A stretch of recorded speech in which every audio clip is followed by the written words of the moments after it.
Syiah meyakini memakan kotoran imam mereka akan dijamin masuk surga. Ini imam yang 12 yang menurut mereka semuanya maksum, semuanya terbebas dari dosa. Bahkan dalam Biharul Anwar disebutkan tidaklah berak, dan kencing para imam ini najis. Tidak najis. Dan barang siapa yang memakan atau meminum berak dan kencing imam ini, haram baginya neraka. Coba, ya, saking mereka meyakini kesucian mereka. Mohon maaf ini saya tunjukkan biar mantep sekalian ya. Dalam Anwarul Wilayah, dalam kitab Syiah ini, Anwarul Wilayah, tulisan Ayatullah Mullah Zainul Abidin, halaman 440. Kencing dan kotoran, berak, para imam adalah sebab masuk surga. Tidaklah pada kencing dan berak para imam itu terdapat najis, bau dan kekotoran, bahkan keduanya bagaikan misik yang wangi. Bahkan barang siapa yang minum kencing, berak dan darah para imam itu, Allah haramkan baginya neraka dan Allah wajibkan baginya surga. Ustadz ini menyebut nama kitab Al-Bihar, namun tidak mengatakan jilid dan halamannya.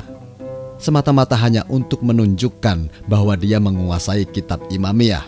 Adapun jawaban soal kotoran maksum adalah suci, Ustadz ini menukil kitab berikut. Dalam kitab Anwar Al-Wilayah, karya Mullah Zainul Abidin Al-Qayakani, salah satu ulama Imamiyah, halaman 439. Ketika Al-Qayakani menanggapi puisi yang dilantunkan oleh At-Tabatabai, pada akhir baitnya menyebutkan, serpihan darahnya yang suci telah disucikan Allah hamba yang disebutnya. Berkata Mullah Zainul Abidin, sepertinya dalam puisi itu terdapat isyarat tentang kesucian darah orang yang maksum. Begitu pula pada air seni dan kotorannya. Tentunya permasalahan ini terdapat perbedaan pendapat atau khilaf. Kami tegaskan terdapat perbedaan pendapat atau khilaf. Setelah memaparkan pendapat yang mendukung pada halaman 440, Mullah Zainul Abidin berkata, akan tetapi di sana terdapat larangan dalam kurung atas hal kesucian air seni dan kotoran imam sebagai keselarasan pada perintah yang telah ada dalam kurung dalam menjauhkan kotoran dan barang najis. Begitu pula wajib menjauhkan dari hal itu, serta membasuh dengan air jika terkena benda-benda itu, seperti jika kita menunaikan sholat, tatkala merujuk pada dalil-dalil umum pada masalah hukum dalam pelaksanaan syariat yang sifatnya zahir. Dapat disimpulkan bahwa 1. Pendapat semacam ini adalah pendapat pribadi dari Mullah Zainul Abidin, dan tidak lazim pendapat semacam ini diamini oleh seluruh ulama dari kelompok Syiah. Seorang yang tidak maksum, pendapatnya bisa benar, bisa juga salah.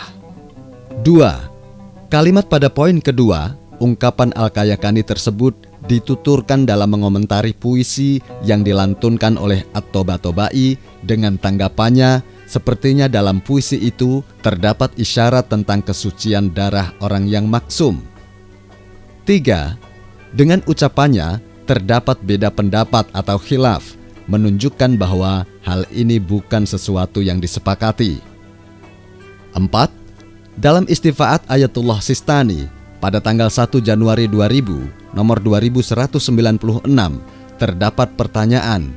Aku pernah membaca pada situs Wahabi bahwa kita dibolehkan meminum kencing para imam yang suci, dan hal itu akan memasukkan kita ke dalam surga.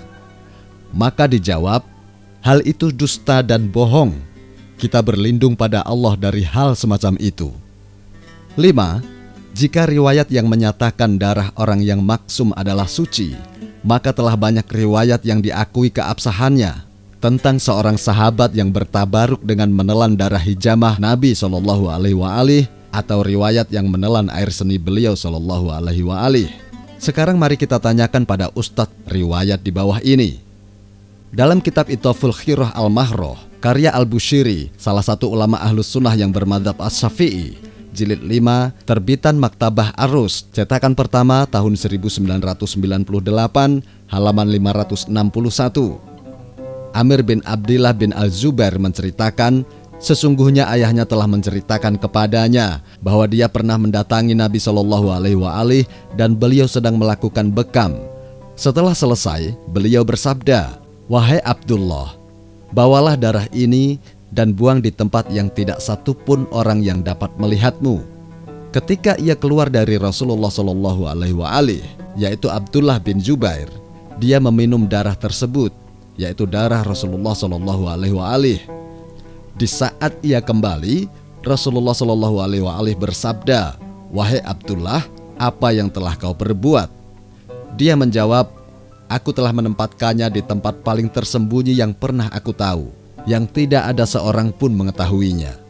Beliau SAW bersabda, "Jangan-jangan kau telah meminumnya?" Jawabnya, "Betul." Beliau SAW bersabda, "Mengapa kau meminum darah? Celakalah orang-orang dari apa yang telah kau perbuat, dan celakalah engkau dari apa yang akan mereka perbuat terhadapmu." Ini hanya merupakan ungkapan Nabi SAW apa yang akan terjadi nanti terhadap diri Abdullah bin Zubair. Yang jelas dari riwayat ini tidak ada larangan dari Rasulullah SAW untuk meminum darah beliau SAW. Riwayat yang sama tercantum dalam kitab Majma' Az-Zawaid karya Al-Haythami, salah satu ulama Ahlus Sunnah, jilid 17, terbitan Darul Minhaj, cetakan pertama tahun 2015, halaman 219-220. Al-Haythami berkata, At-Tabrani dan Al-Bazar telah meriwayatkannya dengan redaksi yang lebih ringkas, dan para perawi Al-Bazar adalah perawi sahih selain Hunaid bin Al-Qasim, dan dia adalah orang yang terpercaya. Dalam kitab Al-Mawahib Al-Laduniyah karya Al-Qastolani, salah satu ulama Ahlus Sunnah, jilid 2, terbitan Al-Maktab Al-Islami, cetakan kedua pada tahun 2004, halaman 317 dan 318. Al-Qastoni berkata, di dalam kitab Al-Jauhar Al-Maknun fi Dzikril Qabail wal Butun, di saat dia minum, yakni Abdullah bin Zubair, darah beliau Rasulullah SAW semerbak. Mulutnya mengeluarkan wangi misik, dan wangi tersebut menetap di mulutnya sampai dia wafat disalib. Dan Al-Hasan bin Sufyan meriwayatkan di dalam kitab Musnadnya, dan juga Al-Hakim, Ad-Daraqutni, At-Tabrani, Abu Naim dari hadis Abu Malik An-Nakhai, dari Al-Aswad bin Qais, dari Nubaih, dari Ummu Aiman yang berkata, Rasulullah SAW pernah bangun di malam hari mendekat kepada sebuah bejana yang terbuat dari tanah di sisi rumah. Kemudian beliau buang air kecil di sana. Aku pun terbangun di malam hari itu, yaitu Ummu Aiman, karena merasa haus. Lalu aku meminum apa yang terdapat di dalam bejana tersebut, dan aku tidak merasakan hal yang aneh ketika meminumnya. Di saat pagi hari, Nabi SAW bersabda, "Wahai Ummu Aiman, bangunlah dan buanglah apa yang terdapat dalam bejana itu." Aku pun menjawab, "Demi Allah, aku telah meminumnya." Maka Rasulullah SAW tertawa sampai terlihat gigi gerahamnya. Lalu beliau bersabda, "Demi Allah, perutmu tidak akan sakit selamanya."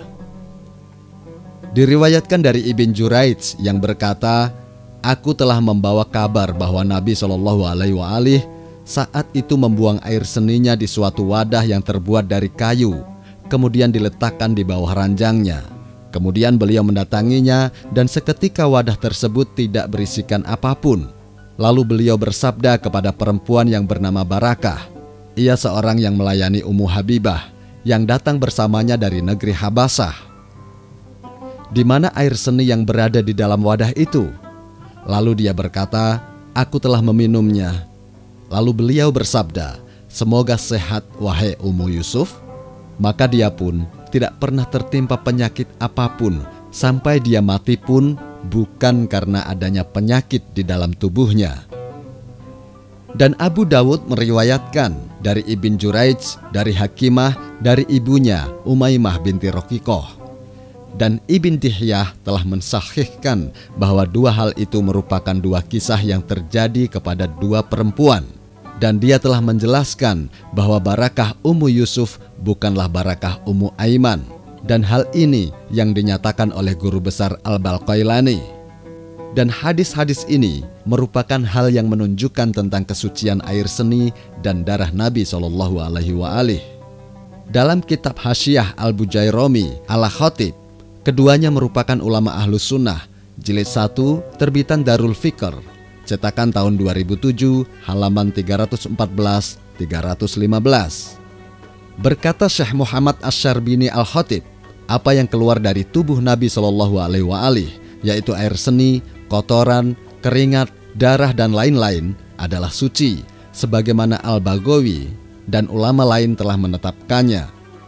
Hal ini juga telah dinilai sahih oleh Al-Qadhi dan selainnya, serta menjadi pendapat yang dipegang. Berbeda dengan pendapat yang ada di kitab Syarah Shaghir yang menghukuminya najis. Karena keberkahan perempuan Habasyi yang telah meminum air seni Rasulullah SAW, beliau SAW pun bersabda, perutmu tidak akan pernah tersentuh api neraka. Riwayat ini telah dinilai sahih oleh Ad-Daruqutni. Dalam kitab Fathul Bari, karya Ibn Hajar Al-Asqalani, salah satu ulama Ahlus Sunnah, jilid 1, terbitan Maktabah As-Salafiyah, halaman 272. Ibn Hajar Al-Asqalani berkata, banyak dalil menyatakan akan kesucian semua yang keluar dari tubuh Nabi SAW. Para imam telah menggolongkannya termasuk kekhususan beliau SAW. Sekarang kami ingin mengetahui apa komentar Ustadz tersebut tentang pernyataan Imam Asy-Syafi'i di bawah ini. Dalam kitab karya Imam Asy-Syafi'i, jilid 3, terbitan Darul Wafa, cetakan pertama tahun 2001, halaman 633-634. Imam Syafi'i berkata, tidak ada di dalam makna apa yang telah ditetapkan atau dinaskan pengharamannya atau terdapat di dalam pengharamannya suatu petunjuk, maka hal itu halal.